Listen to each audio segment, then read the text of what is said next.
The project is called Liquid, and it celebrates and calls attention to the female artists in the Portland art scene. So tonight I'm letting women in for free in proportion to the amount of artists with works on display.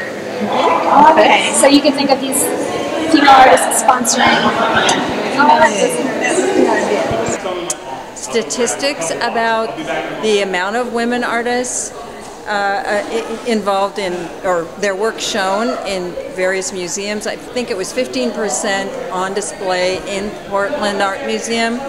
That doesn't seem like very much. So I'm happy to be part of this project, raising awareness, and anxious to spread the word.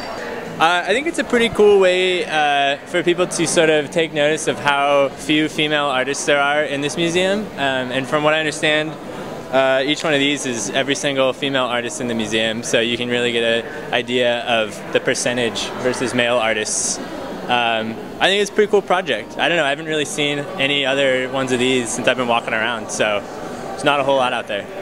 I mean, unsurprisingly, I'm also somebody that didn't know that there were that few female artists represented in Portland Art Museum, so I was surprised and then kind of maddened by that.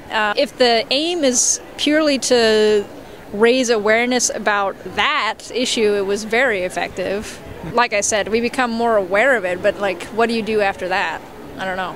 Well, I think that a lot of people don't realize how many women artists there are from the earliest times until now, and I think wearing these badges with women's artist names on them is going to bring that to the attention of everyone. I'm an artist who unfortunately makes my living being in administrative work, and so I have a lot of good feelings about women artists, and especially when we get time to break away and do our thing.